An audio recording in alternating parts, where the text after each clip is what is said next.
Welcome to the Rap Lab, Rap Lab, Rap Lab. Welcome Ladies to and the gentlemen, Rap it's Lab. Monday, so you know what that means. On a new episode of Rap Lab Podcast, it's your boy, the Candy Man, the ALFRE to the D. What up, what up? It's your boy, the one and only, the only one, all caps, no spaces, the REVBARBERMC. This is Dr. QG with the PhD. If you need your hip hop fix, come see me.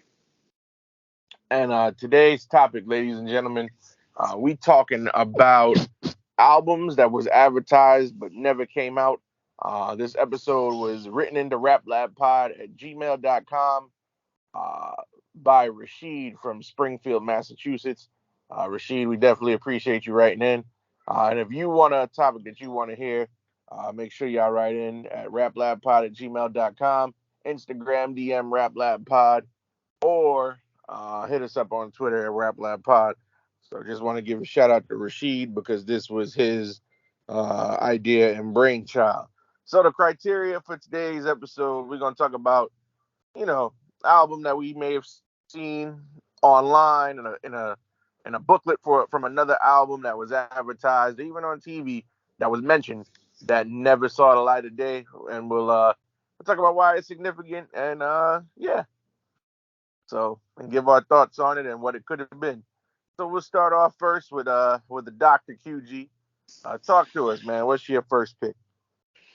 Yes, sir. My first pick is MC Hammer, the Two Type album. Now we all Ooh. know, yeah. Just to give you Wasn't some that story. wasn't that supposed to be on Death Row? Yes, it was supposed to be on Death Row. MC Hammer, who we all know was a well-established artist who sold millions, but then he started to decline in the mid '90s. He was criticized all over the place by many rappers because of his success, all the awards. He sold 10 million copies with one album. But I felt that around 1994, when the Funky Headhunter came out, this is when you had the song Pumps in a Bump. The music changed. It was more reality rap, storytelling, you know, gangster rap, as they call it, was at an all time high. And Hammer was kind of lost. So enter Suge Knight. Hammer met Suge in 1988 when Suge was a bodyguard for Bobby Brown, and they established a relationship from then. Hammer knew Pac from Oakland because Pac used to live in Oakland.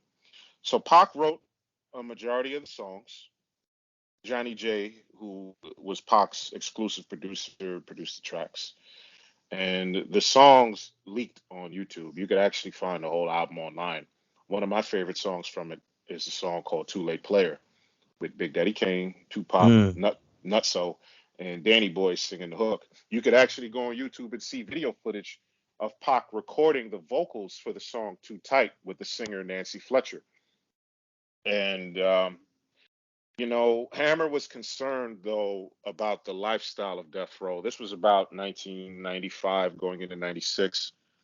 And Hammer is not a gangster. That's not who he is. And the controversy that surrounded Death Row, it wasn't something that Hammer wanted to be around. And in the same time, Pac died, Suge goes to jail, so it kind of just fizzled out afterwards. And for all you fans out there who have the Tupac Greatest Hits album, the song "Unconditional Love" is actually a song for Hammer, and Pac's version came out after Pac died. But now you could listen to the entire album online. There's the version of Unconditional Love that Hammer did do. Same vocals and all. And when you look at the track listing, there's a Too Short diss on here. It's a song called Get Up. And, people used to take shots at Hammer all the time. Short's from Oakland, Hammer's from Oakland. So, there was criticism because Hammer was, he's not the lyrical guy, but he's an entertainer. He can dance. He had that crossover commercial appeal that these guys were not getting. He peaked after a while. He peaked after his Please Hammer Don't Hurt Him album that sold 10 million copies. Where do you go after that? So yeah, Too Tight is my first pick. Also Spice One, Mac Mall, and Corrupt is all over this album. And Pac wrote, like, I want to say 90% of the album. So it would have helped out Hammer for, at that time. It would have been legit. It could have, revitalized his career. He was on one of the biggest labels in the world, but it just didn't work out. And you know what's crazy? It's hard to think of Hammer on Death Row because you think of MC Hammer, you think of the pants and the dance Exactly. and Hammer Time and Exactly. They tried to redo his image, and you could actually see photos. You could see photos of Hammer hanging out with Pac and Suge and Snoop. They were actually doing the register to vote thing. They were together, hanging around each other. I believe Hammer was in Vegas, from what I heard and what I read. So Hammer was down. He was down with Death Row, and unfortunately, the deal couldn't really work. So Suge really wanted to help him because they didn't like how Hammer was being treated. They didn't like how he was being dogged. So they was like, "Yo, man, let's help this guy out." He helped put, Oakland on the map with the rest of the guys. He took hip hop somewhere, and he was friends with Pac and Suge, so they wanted to do him a favor. well, well, at least the album eventually got leaked online. So Yeah, you can get the whole thing online. all right, so we shifted over to you, Mr. Rev. What you got for us? All right, so I got Nas and DJ Premier's collaborative album, tentatively titled Finally. Yeah. It's a shame that this album never came out. It was teased in 2013 and I believe again in 2020. And these guys have collaborated in the past. They recently collaborated on Nas' last album, Magic, with the A$AP Rocky feature. And the fans really want this because every time these guys get together, just like Nas's album title, it's magic.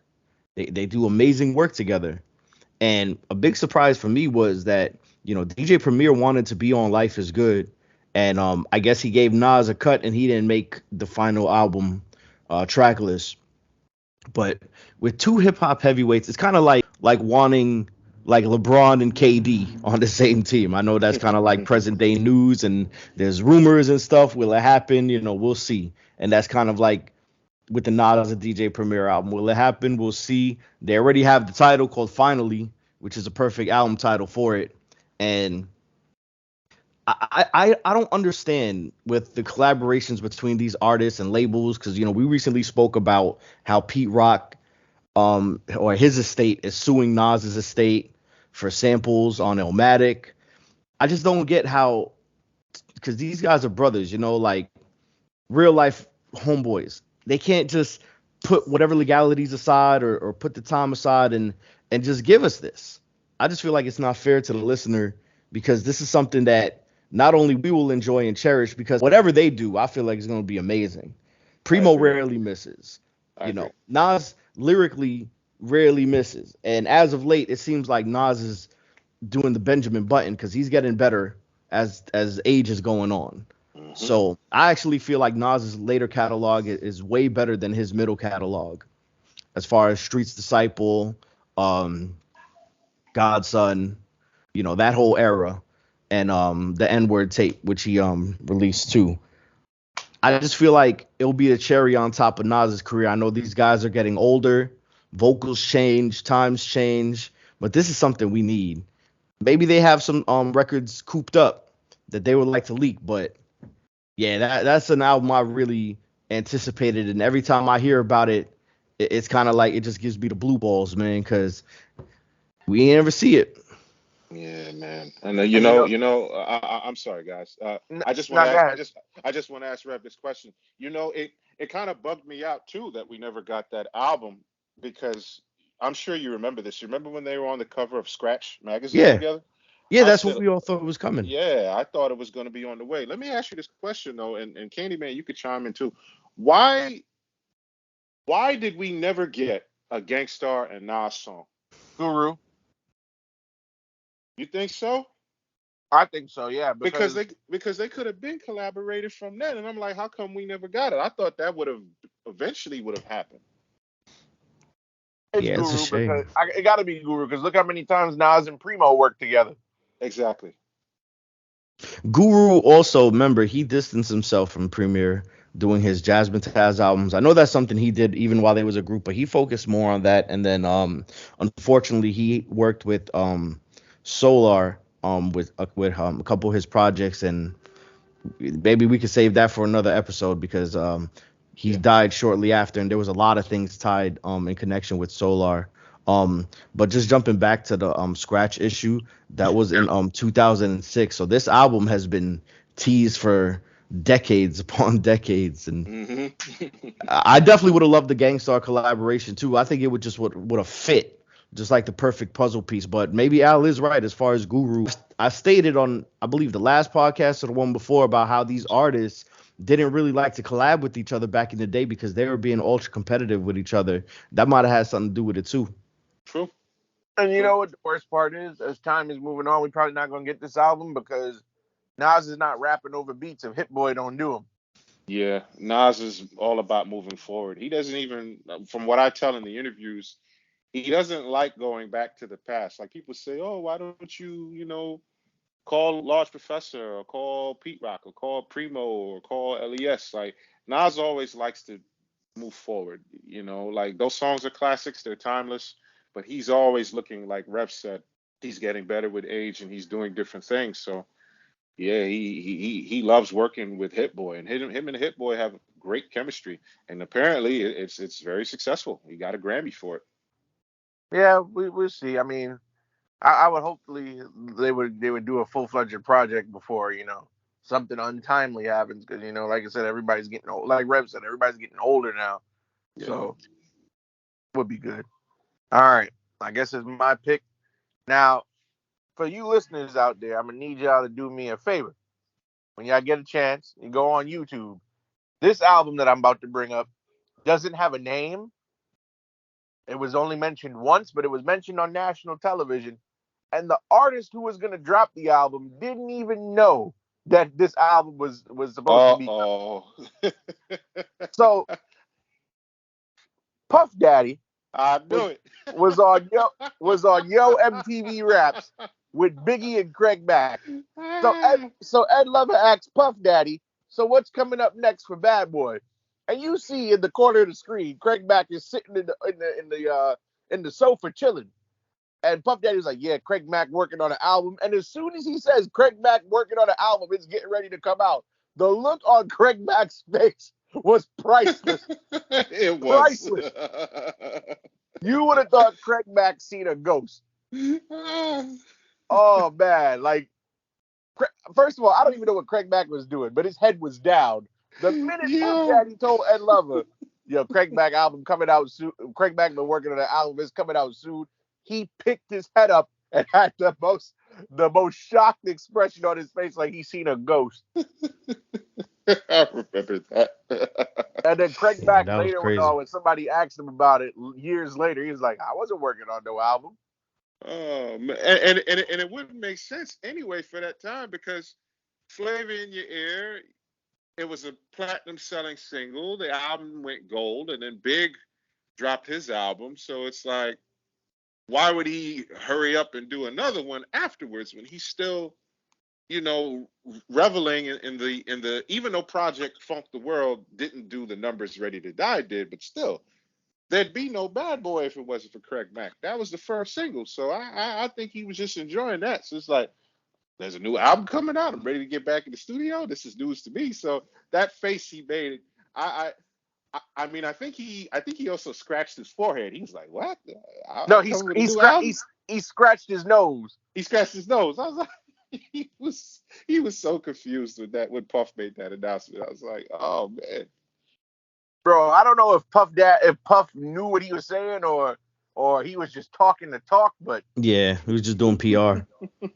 Bro, the fact that and then the worst part is this is in 1995, and Craig Mack he dropped Operation Get Down in 97, but that wasn't on Bad Boy. He had been let go from Bad Boy before then. But yeah, I mean, but here's the thing though, there are unreleased Craig Mack songs like the original version of Tell Me How to Get Down that later appeared on what was that, Biggie's album after he died, where Born Again. Yeah, but they did Craig Mack so dirty on that song. They took his verse off, but left him on the hook. I didn't like that either. But the original is floating around out there on YouTube. That probably would have been the single for whatever album Puff Daddy thought Craig Mack was working on. But my thing is, how you the label head honcho and just lying like that? Unless he didn't know what was going on at Daddy's house, but not only that, Candyman, you have to allude to the fact also Biggie said some pretty disrespectful things about Craig later on. You think that also played a part? It could be, but you know, Craig Mack throughout his time on Bad Boy has had some notable things happen in interviews, like the album that he didn't know he was working on, the Hmm. interview where he was eating the bacon, egg, and cheese. Like every time he did an interview, he was some shit was just going on. It was kind of weird, man, with Craig, not to mention because he's from Long Island, and Brentwood, he's from Brentwood. Shout out to Brentwood, and he was close friends with a lot of the P. He was close friends with EPMD. yep. You know what I mean? And so it's like, who knows what that album could have been if the attention was really put on that? Because after Big sold 5 million, that was it. All the energy went into Big afterwards instead of You so know what? you know I'm gonna go out on a limb here, and yeah I'm gonna say I'm actually glad he never had a second album on Bad Boy because I don't think it would have sold. probably wouldn't have at that Yeah, time. maybe not. He wouldn't have got the same promo. They probably Yeah, wouldn't have gave him the same budget as Biggie. yeah. Right. So he would have ended up like how G-Dep ended up later on, or Right. any of the other Bad Boy guys of the early 2000s whose albums didn't sell. But all right, Q, it's back to you. Yeah, I know this one was coming. By the way, we working on a new podcast. That's what's coming up. We got a new podcast with a new title. You see, I'm just trying to pull a Puff Daddy. We do? If this was on camera, Rev would have did the Craig Mack face. Yeah. What? When? We are? For my second pick, you guys knew this was coming. If anybody knows me and know me personally, they knew this was coming. This album has become folklore. It's become myth. Detox by Oh, Dr. good. Dre. Yep. And let's do some history here. Detox was first announced in 2002. This was supposed to be Dr. Dre's last album. And just recently, of March of this year, there's a photo of Snoop and Dre in the studio. And if you look closely, there's a whiteboard in the back, and you could see the track listing for Detox. I chalk it up to this.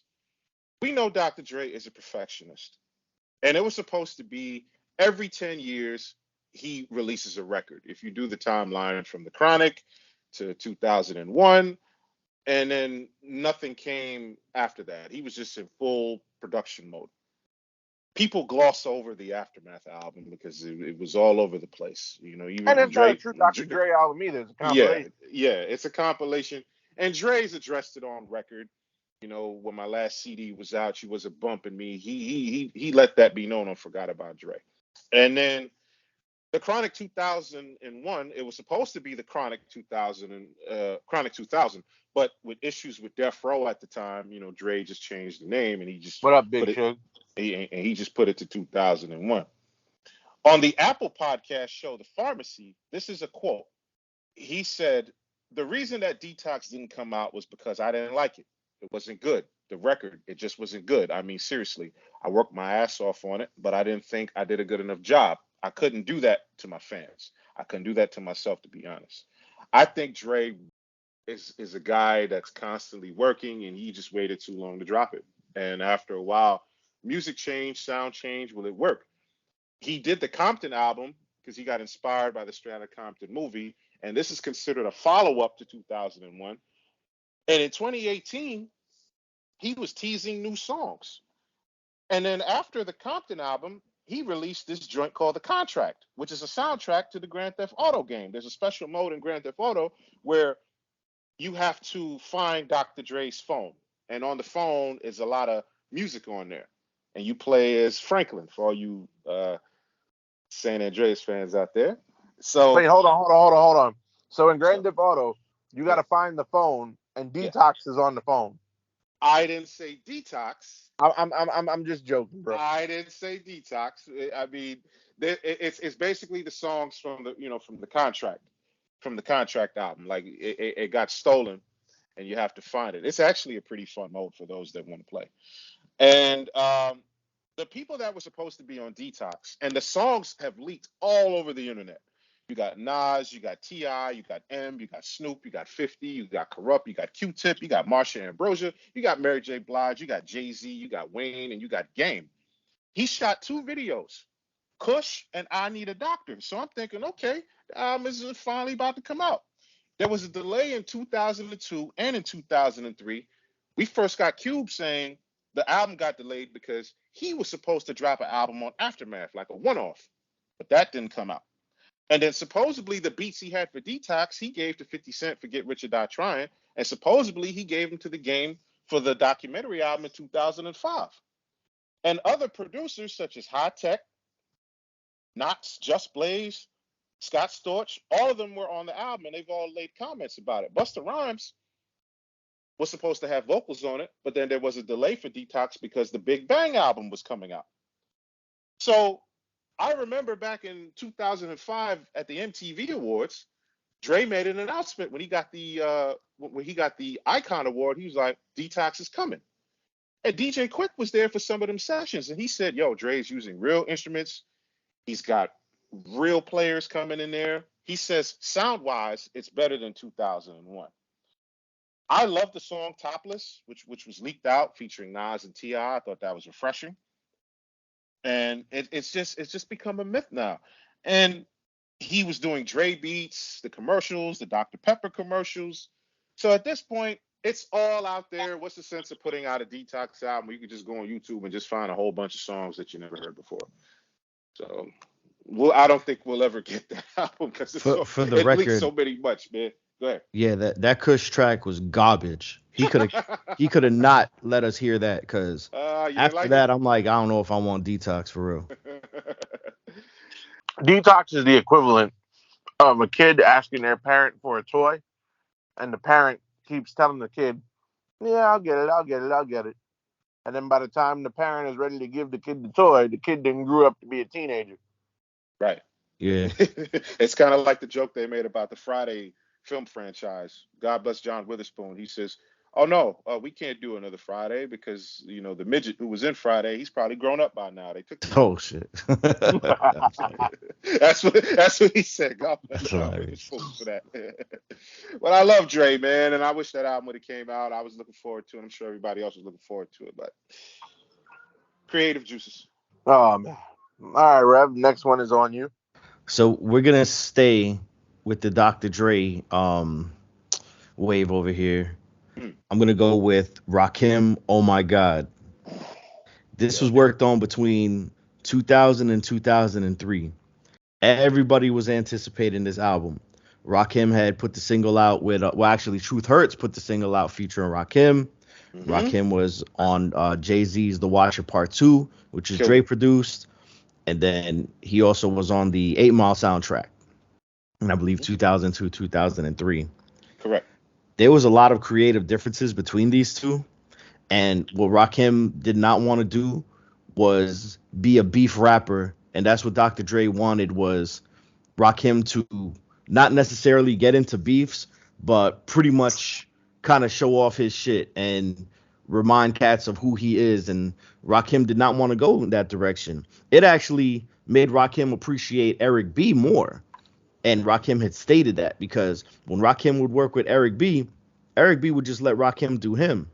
But Rakim also stated it was like night and day working with Dre, that their opinions were just not on the same page. Dre would play Rakim a beat. Rakim would want to do a particular subject or go at it a particular way, and Dr. Dre was not with it. He just wanted, I guess at the time, it was like a lot of the controversy rap, the beef rap. We have 50 Cent, who was running the game at the time, who was into a lot of beefs, no pun intended, as far as running the game. But Rakim was not about that. Rakim definitely was not getting into anything like that. He was way too seasoned, and it's a shame that this never came out and they couldn't get on the same page, because Rakim is one of the best MCs even to this day. He's still doing it. Yeah, he's still razor sharp. And I don't know with Dre, man, because even recently he was saying that to Busta Rhymes that he did 247 songs during the quarantine. It's like, where are these songs? Why don't you want to? Your legacy is already cemented, right? And I might be the minority in this, but I really feel like Dr. Dre is overrated. He has ghost producers. It's been on record that there's been ghost producers, all this stuff about Detox and it not coming out. Like, we're giving this guy critical acclaim for the early 90s and the mid 90s and some of the late 90s. Yeah, he did the Chronic 2001. That was a great album, but so many other artists are more decorated with their catalogs. And yes, Dre is the genius behind the boards, whether he uses ghost producers or not. The man hears music in his sleep, and I get that. But why wouldn't you want to further extend your catalog or further extend your legacy and give us these songs? At this point, you could even read the comments when he stated about the 247 songs. Like, where are they? Why wouldn't you want to put them out for the public? Why we don't deserve this? Why can't we get these songs, especially with the way music is going? And that's what I was saying about as far as Kush being garbage. That song is because I felt like he tried to adapt to what was going on with the auto tune and whatever T-Pain was doing and all these other guys. Yeah, I think my son agrees back there too. But yeah, as far as that, I don't know. I don't anticipate Detox or any of the 247 songs because I don't know what direction he'd want to go. So as far as Rakim, I'm on Rakim's side with this one, and it's just a shame it didn't come out. Maybe Rakim should have did something with DJ Premier. Yeah, he should have did something with Premier. I agree with Rakim and Premier. Go ahead, Candy Man. You got something No, to say? I was gonna say maybe Dre is just afraid of tarnishing his legacy because honestly, Dre don't need to put no music out. He's already made. So maybe if he puts the album out and it gets to us and we don't like it and we say it's trash, and maybe that's what he's trying to avoid. But I mean, I don't think Dre's overrated, because some of the biggest records in hip hop he's been behind. So I can't really, his track record speaks for itself. I just wish he would put the music out. But Yeah. I'll say this about not. I'll say this about. I mean, I know we talk about Rakim, but just to go back to the Dre Detox for a little bit. If Dre ends up never dropping Detox, I'm at the point now where I'm over it and I'll be okay. Yeah. Likewise, I Like agree. he's been talking about this album since like 2002 and it's 2022. 20 years for one album. I'm okay. Hmm. However, I And will say I did I might catch some heat for this, but when he and Eminem dropped I Need a Doctor, I thought that shit was trash. that goes to show like how look how long It stuff was is taking. trash. Look how long it's been. The sound and everything has changed. The stuff you used to do is not going to work.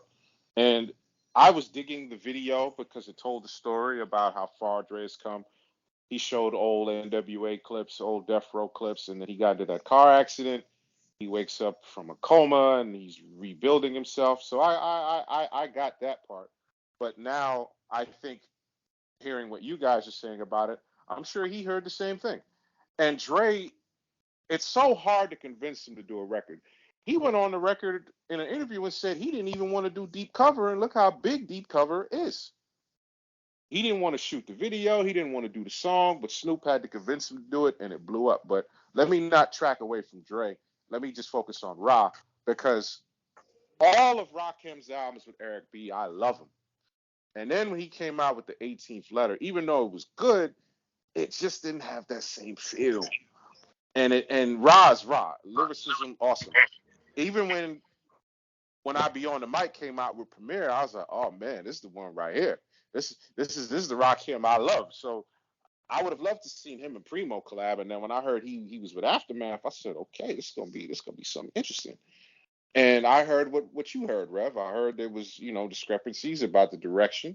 You know, Rakim said it. He's like Dre wanted him to be more aggressive and more confrontational and stuff like that, and that's not Ra's energy. If Ra's not feeling something, he ain't feeling it. I remember listening. You guys remember that Tupac compilation that DJ Vlad did? Yeah, No. yeah. I do. I Yeah, do. yeah, it was Rap Phenomenon. Ra was supposed to be on it, and Vlad was playing him songs that he wanted him on, and Ra was like, I ain't feeling it, baby Paul. So like if Ra ain't into it, he ain't into it. And he sticks to his guns. It's just like when he was rapping with Marley Marl when he first came out, and Marley Marl wanted him to vocalize a little louder than how he is. Ra's a laid back dude, and Ra wouldn't change nothing. This is how Ra raps, this is how he gonna stay. And it worked for Ra. Once Marley Marl heard how it came, he's like, okay, I see what you're saying. Because at that time, everybody's yelling, everybody's really loud. Not Rakim. So Ra's a special dude. So when you work with him, if you got something that he's gonna do, if he's into it, he's into it. If he's not, it's not gonna work out. I would have been interested to see how that whole thing with Dre was gonna work, but creative differences, two different energies. Word. Yeah, Rakim and Dre working together was a dream, but once they tried to make that dream reality, it just wasn't happening. The next one's on me. So to stay in that West Coast realm, this album was heavily talked about in interviews, but unfortunately, when Tupac died, it squashed the whole project. There are bits and pieces of it online. Tupac was hell bent on trying to prove that the media blew East Coast, West Coast out of proportion. He was working on a One Nation album. It was a compilation that was supposed to have Tupac, the Outlaws, Greg Nice from Nice and Smooth, Big Daddy Kane, and a whole litany of others. You could go on YouTube and type in One Nation album or Tupac One Nation. And several tracks that were going to be on that album, you can listen to them. They've leaked. But imagine that. Tupac, Big Daddy Kane, Greg Nice, and the Outlaws on the record. Would have Like been dope. that would have been everything. And Tupac for months before he died kept talking about One Nation, One Nation. Boot Camp Click was supposed to be on that too. Goody Mob. Goody Mob. There's actually the interview footage. There's actually footage. You could go on YouTube and see it. They had recording sessions for One Nation, and there's a clip of Pac in the studio, and Goody Mob arrives, and he tells whoever is in the studio with him to get them niggas some chairs. So that album, even a Pac, because I enjoyed Goody Mob's first album. It's a classic. Soul food. Yeah. Man. So imagine Pac and Goody Mob, and it's funny because bits and pieces have come out from that album. The track Military Minds with Coco Brothers, actually they changed the beat and put it on the Better Days album. Yes, they did. I don't know why the rest of those songs that were already made didn't receive any official release, but we were gifted that one. But yeah, that album would have been dope. Like I said, and Greg Nice had worked with he worked with Tupac already, and the official version of Tattoo Tears was supposed to be on that album too. If you listen to the one that actually came out on Still I Rise right before they start rapping, Tupac he name drops the Outlaws and Greg Nice. Yeah, he shot him out. Yeah, he shot him out before his verse, but when the official version came out, the released version, they left the intro there, so you still hear him say Greg Nice, but Greg Nice's verse is not on there. And they changed the beat from the House of Blues, so. Yeah, man, that's a shame. But yeah, Tupac was hell bent on, because he kept saying in interviews, he's like, it's just a me and Biggie problem, and other niggas just happen to have an opinion. But he was trying to prove that there was no East Coast, West Coast. I think there was even a rumor that Wu-Tang was going to have some involvement in that One Nation album. Yes, he wanted to sign them to Death Row East. He was really cool with Wu-Tang. He had a note paper with the actual track listing. He had something with Raekwon, GZA, a couple other people. Yeah, he was all in with working with the Wu. Yeah, not to mention he had collaborated with Method Man on All Eyes on Me. Yeah, got my mind made up, but yeah. So yeah, that would have been a crazy compilation. Pac, Outlaws, Wu-Tang, Nice and Smooth, and Big Daddy Kane, like crazy. Yeah, him and Kane worked very well together on that song, Wherever You Are. That's a fire track. And it never saw the light of day. Nah. And that just goes to show you Pac's work ethic, because man is pumping out 3 to 4 tracks a day. I mean, Lil Wayne would obviously come through later and have a higher work ethic, but at the time in '96, 3 to 4 tracks a day was almost unheard of. Couldn't stop him. He stayed in that studio. They said it. He didn't want no girls. He didn't want to party. He was just work. And you could see in the footage, it's all over YouTube, where he was like, we ain't got all this time and all this luxury to just be staying in here and just doing one song. We don't have it. So he was just, let's get these out. You know what I mean? Because everybody was saying Pac knew time is short. So let me get all this work out. Even when he didn't have a recording session, he was always writing and always recording because that's just how he was. I don't think we'll ever see a work ethic like that ever again. Never. But yeah, so One Nation chopped down because Pac eventually they killed my boy in Vegas. So I'm currently scheduled to go to Vegas in February. Side note, I definitely will be. I'm gonna take a Sharpie with me and go to Flamingo and Koval. So pay my respects. But yeah, One Nation. Hopefully, I doubt it'll ever see the light of day because it's been so long, and Afeni's no longer with us, so he really don't have an overseer to his music. I think Tom Whaley owns his unreleased music, but hopefully one day we'll get a couple new Tupac tracks. Hopefully. Yeah.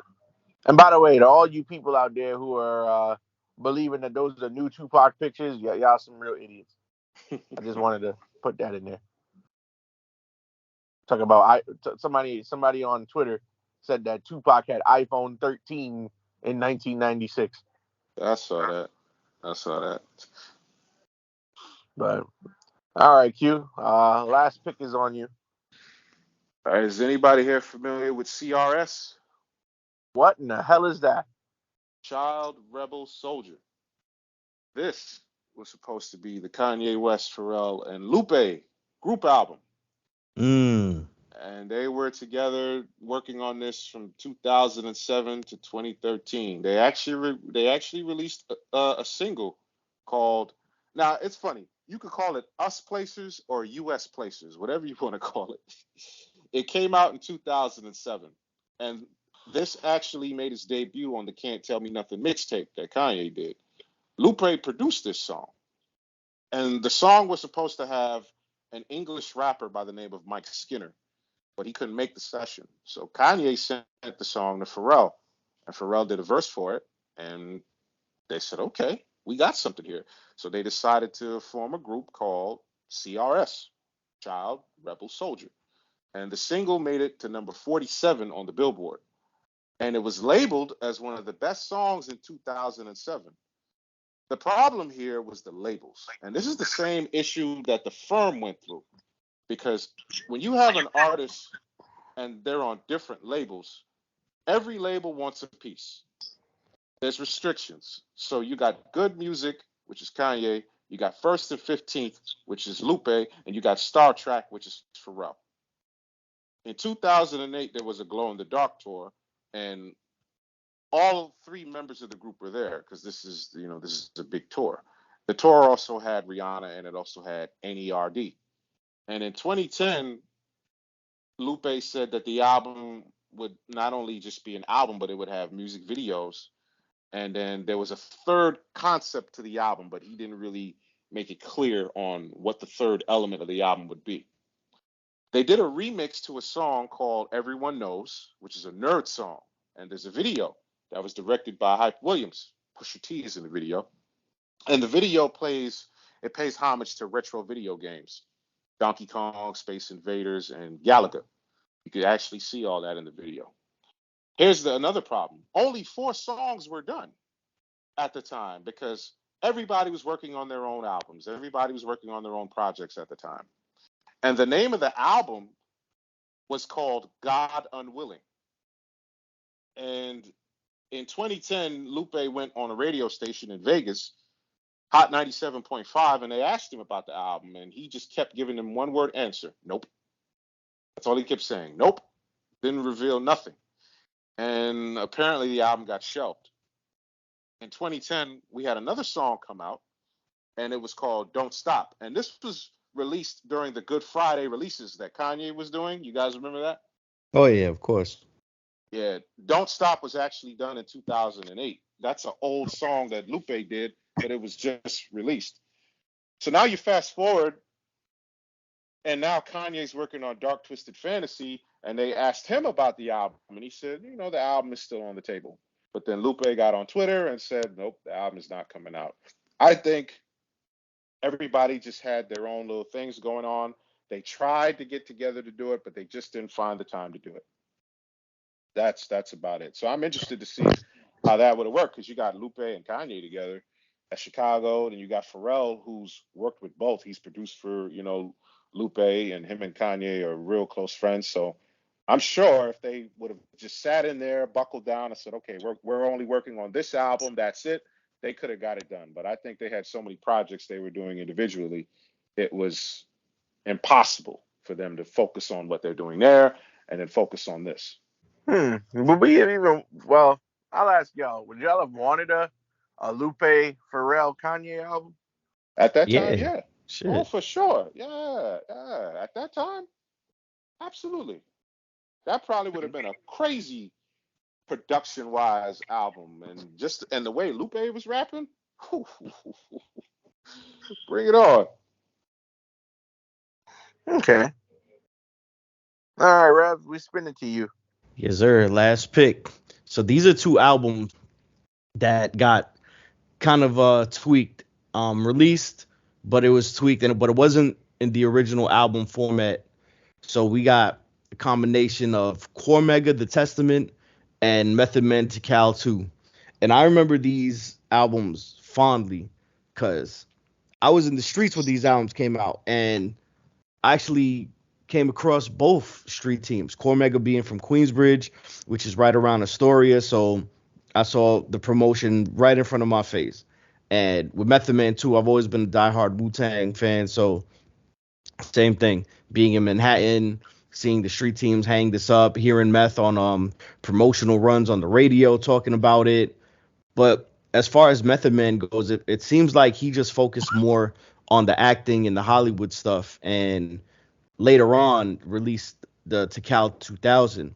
It wasn't the same quality, it wasn't the same idea as Tikal 2. Tikal 2 was going to continue off the grittiness of the original Tikal. And I feel like what my beef is with hip hop in that time period is the sound had definitely changed. If you listen to albums from 1998 going into 2000, these artists gave themselves this weird, unachievable goal of making the new sound for 2000, and it definitely didn't work. And we saw that a lot on Dragon's album, who I spoke about Dragon last podcast. The beats they were using, the instruments, the production, the quality, the sound was better because they upgraded the tools they were using, but the instruments itself, it just was not hitting. And with Tikal 2000, you heard some of that and so sprinkled through the album. It wasn't as gritty as the first one. So that album wasn't pretty much what was supposed to be a drop, what Method Man had initially planned to do. As far as Cormega, it was more so label issues. Cormega was originally with the Firm and signed to Def Jam. There was a lot of blackballing, I'm not going to say the artist, but on his part, trying to get Cormega not to get any kind of promotion or drop these albums. If you guys were around for those days, there was the Survival of the Illest mini CDs that would come along with albums that you would buy. Where as far as Onyx, that came with one, and it would preview, or Def Squad, that came with one as well.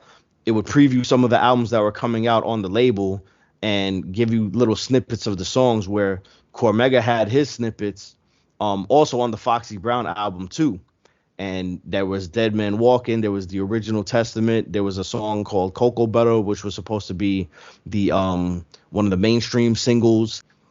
Unfortunately, as I said, he got blackballed and Testament did not come out as planned, but Mega had bought the masters for it and released it himself. He made a couple of modifications to the album, but it's just a shame that when Cormega was on his promo run, he was gaining a lot of steam because Queensbridge was notorious for having all these great rappers, the lineage of them being from one of Al's favorite, MC Shan, to Mobb Deep, to Nas, Tragedy Gaddafi, can't forget him, the intelligent hoodlum. So Mega was pretty much going to pick up the ball and take it from there and be the next great artist from QB, especially with having the Def Jam machine behind him. And that just got derailed pretty much by the issues of whatever happened with the firm or anything like that. So yeah, these two albums did come out, but it just wasn't the same. A lot of times change is not good. If you have it a way that people are used to hearing and they expect to hear it, just leave it be. I have the Testament album. I got that Takao album, and I enjoyed them. But then when you hear what they were supposed to sound like, and you compare, it's like, well, why'd they change it? And yeah, Mega went through a lot with the label. There was issues, with beefs and everything. And Method Man, as great as he is, same thing. Labels and producers and the way management works, man, all that glitters is not gold. And when they make all these different changes, it kind of hinders the creative process. Yeah, that is true, and there could be some other reason why they changed the album. A lot of times things get changed due to sample issues and all this other type of stuff. So we never know. But my last pick is another album that got shelved due to a death. So and this one I'm gonna go back home for. Around 2003, BG, who was doing his own thing with Chopper City, and Soldier Slim, who was doing his own thing with Cutthroat Committee, they started collaborating a lot. And they were supposed to have an album come out called Thug Brothers. And there's actually a song that made it to BG's album in 2004, Life After Cash Money, called Like That, where it's BG featuring Soldier Slim. That song was confirmed that it was going to be on that Thug Brothers album before BG eventually got it. That song, of course, Soldier Slim got killed in 2003. That album came out in 2004.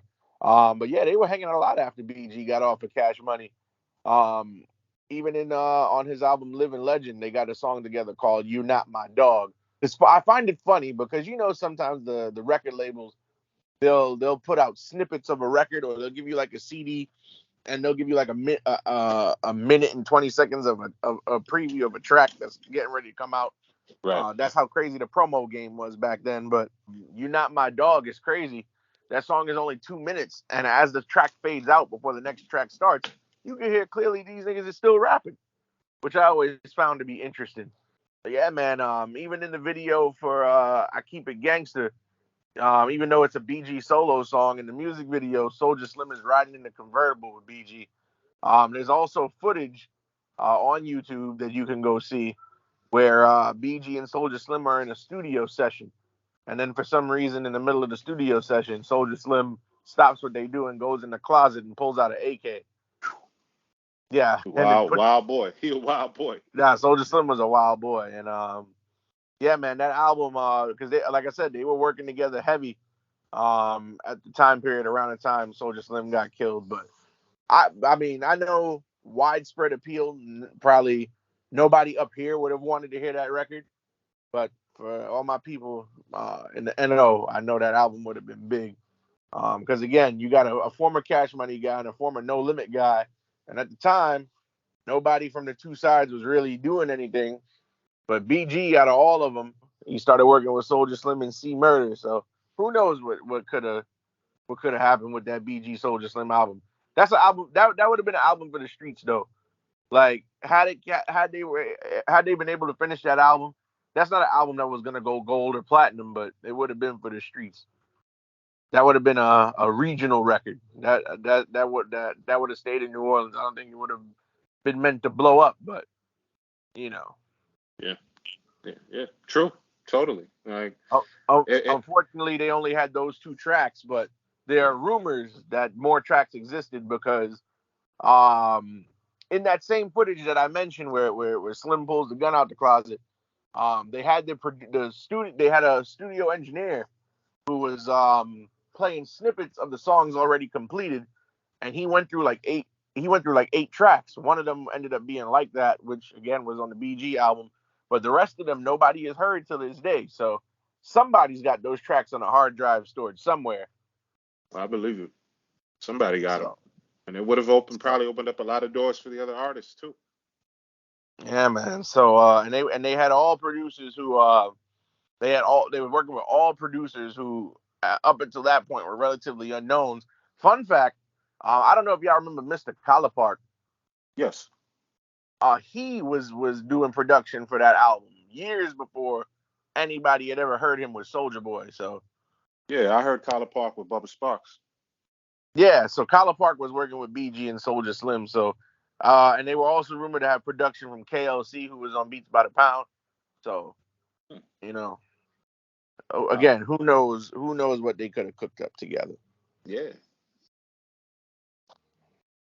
But yeah, that's my pick. So for the listeners out there, whoever is out there,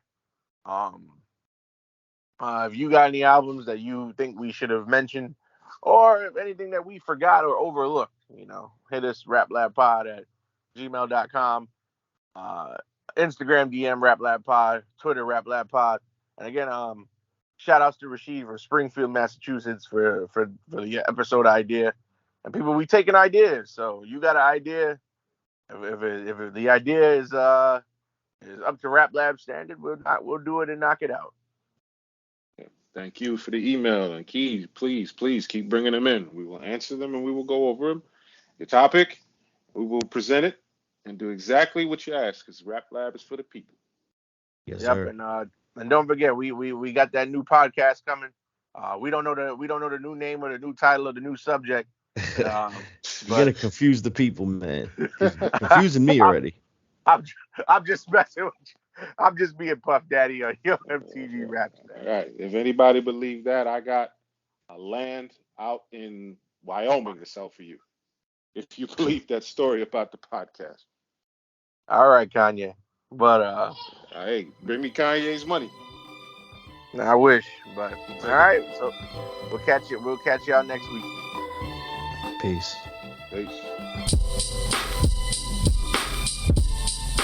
Welcome to the Rap Lab. Welcome to the Rap Lab. Welcome to the Rap Lab.